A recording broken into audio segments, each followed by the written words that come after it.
गांव में एक मटके वाली चुड़ैल का साया था। वह बहुत डरावनी थी। रात को 3 बजते ही वह चुड़ैल लोगों को दिखाई देती थी। उसने अपने सिर पर 5 मटके रखे हुए थे। उन मटकों में से आग निकल रही होती थी। गांव वाले उस चुड़ैल को अपने घर की खिड़कियों से छुप छुप कर देखा करते थे, लेकिन उसके पास जाने की हिम्मत किसी में नहीं थी। अजी सुनिए, ये चुड़ैल रोज आधी रात को ये 5 मटके लेकर क्यों घूमती है? पता नहीं इसे किसकी तलाश है। मुझे आभास हो रहा है कि गांव में जरूर कुछ बहुत बुरा होने वाला है। फिर अगले दिन, अरे भाई हीरा, अब तो हद ही हो गई। पूरा साल बीत गया लेकिन बारिश का कोई नामो निशान नहीं है। मुझे तो लगता है इस साल भी गांव में सूखा पड़ेगा। भाई मुझे तो लगता है ये सब उस मटके वाली चुड़ैल की वजह से हो रहा है। वह रोज रात को आग से भरे मटके लेकर पूरे गांव में घूमती है। मुझे लगता है उसी की वजह से गांव में सूखा पड़ रहा है। तुम सही कहते हो। पता नहीं कब इस चुड़ैल से हमारा पीछा छूटेगा। चलो भाई, देर हो रही है। उस लालची सेठ के घर जाना है, उसके कुएं से पानी भरने। अगर लेट हो गए तो बहुत भीड़ हो जाएगी सेठ के कुएं पर। इस लालची सेठ ने तो हद ही कर। ये हम सब गांव वालों की मजबूरी का फायदा उठा रहा है। हाँ भाई, तुम सही कहते हो, लेकिन हमारे पास कोई दूसरा रास्ता भी तो नहीं है। अब चलो, वरना देर हो जाएगी। वहीं दूसरी तरफ गांव में सूखा पड़ने की वजह से वह लालची सेठ अपने कुएं का पानी लोगों को बेचा करता था, क्योंकि गांव के लगभग सारे कुएं सूख चुके थे। अरे सेठ जी, आज मेरे पास पैसे नहीं है, मैं कल दे दूंगा। कृपया करके मुझे कुएं से पानी लेने दो। अरे चल भाग यहाँ से। बिना पैसों के किसी को पानी नहीं मिलेगा। पहले पैसे लाओ, फिर पानी पाओ। उस सेठ ने लालच की सीमा पार कर दी थी। फिर एक दिन, इस साल भी गांव में सूखा पड़ा है, हमें गांव वालों की मदद करनी चाहिए। हमें अपने कुएं पानी के लिए लोगों से पैसे नहीं लेने चाहिए। क्यों री, तुझे बड़ी दया आ रही है इन गांव वालों के ऊपर? चुपचाप जाके अपना काम कर। यही तो मौका है पैसे कमाने का। मैं इसे अपने हाथ से नहीं जाने दूंगा। तो फिर ठीक है, मुझे भी इस घर में तुम जैसे लालची इंसान के साथ नहीं रहना। मैं आज ही अपने मायके जा रही हूँ। ठीक है, तुम्हें जहाँ जाना है जाओ, मुझे कोई फर्क नहीं पड़ता। सेठ की इन्हीं आदतों की वजह से उसकी बीवी भी उसे छोड़कर चली जाती है। अब तो मजा ही आ गया। ये सारी धन दौलत अब सिर्फ मेरी है। फिर अगले दिन सुबह होने पर गांव वाले कुएं से पानी भरने के लिए खड़े होते हैं। उनमें सबसे आगे एक साधु बाबा होते हैं।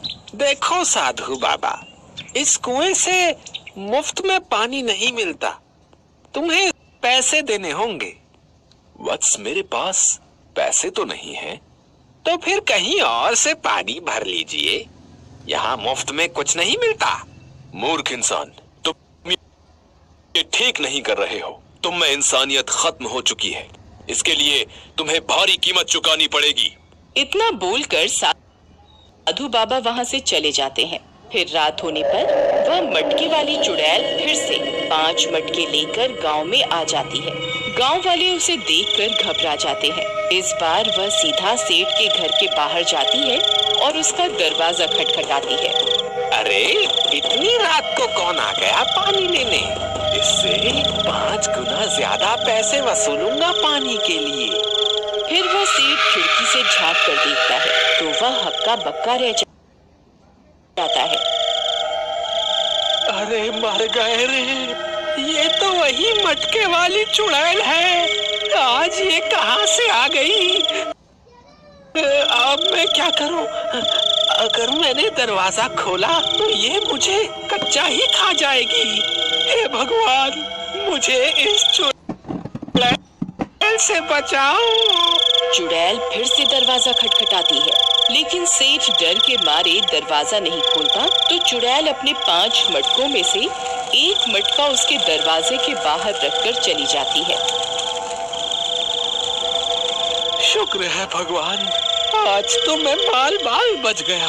फिर वह बाहर निकलकर देखता है और हैरान रह जाता है। उसके घर के बाहर एक मटका पड़ा होता है जिसमें से आग निकल रही होती है। लगता है चुड़ैल पानी लेने के लिए आई थी, तभी अपना मटका यहाँ छोड़ गई है। मैं जल्दी से पानी भर देता हूँ, नहीं तो ये मुझे नहीं छोड़ेगी। फिर वह उस मटके में पानी डालता है, लेकिन पानी उस मटके में नहीं जाता और आग और ज्यादा भड़क जाती है। अरे ये क्या, इस मटके में तो पानी जा ही नहीं रहा। ऊपर से ये आग तो और भी तेज हो गई। फिर अगले दिन सुबह होने पर सेठ सीधा उस साधु बाबा की कुटिया की तरफ उनसे मदद मांगने जाता है। हे साधु बाबा, मुझे माफ कर दो। उस दिन मैंने आपको पानी नहीं लेने दिया। मैं उस दिन के लिए बहुत शर्मिंदा हूँ। वह मटके वाली चुड़ैल कल रात को मेरे घर के बाहर एक मटका छोड़ के चली गई है। उसमें से आग के शोले निकल रहे हैं। अब मुझे कुछ समझ में नहीं आ रहा कि मैं क्या करूं। मैंने उसे बुझाने की भी बहुत कोशिश करी, लेकिन वह आग बढ़ती ही जा रही है। कृपया करके मेरी समस्या का कोई समाधान निकाले। हे मूर्ख व्यक्ति, मैंने तुझे पहले भी कहा, तूने लालच की सारी हदें पार कर दी हैं। तुझ में अब कोई इंसानियत नहीं बची। इसीलिए उस चुड़ैल ने तुझे अपने भूत लोक का सरदार चुना है और भेंट स्वरूप वह तुझे आग से भरा मटका देने आई थी। उस चुड़ैल को ऐसे ही व्यक्ति की तलाश थी जिसकी इंसानियत मर चुकी हो। साधु बाबा, अब मैं क्या करूं? मुझे उन चुड़ैलों का सरदार नहीं बनना।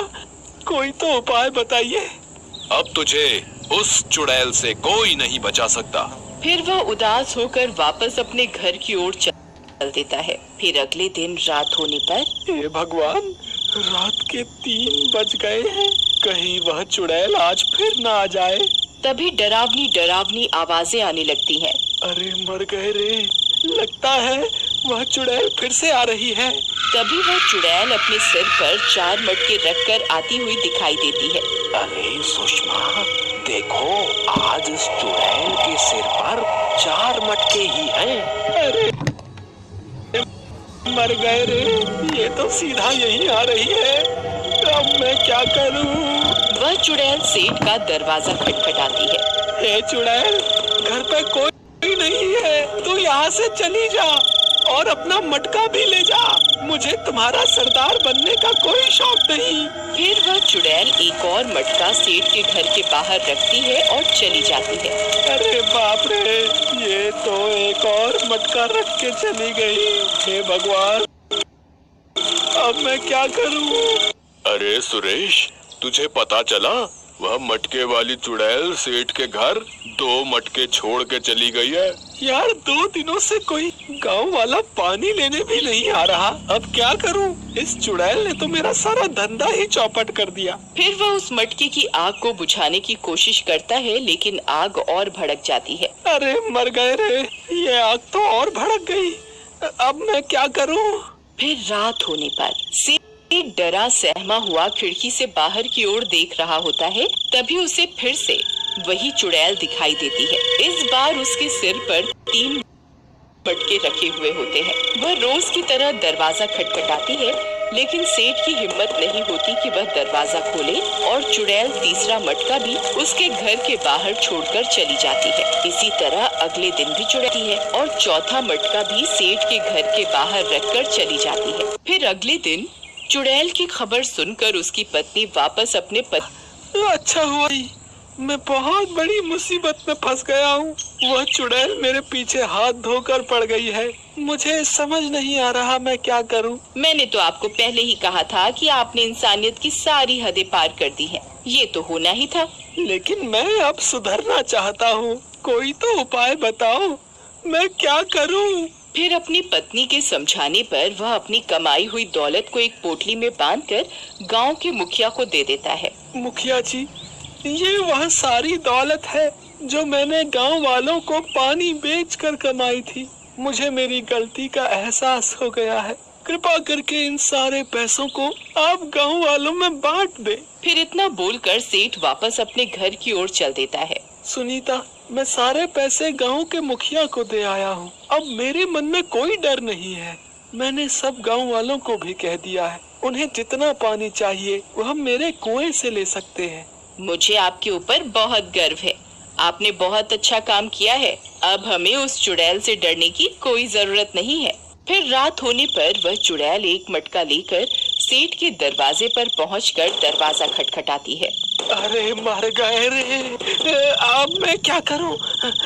नहीं नहीं, आपने अपनी गलती को सुधार लिया है। अब आपको डर जरूरत नहीं है।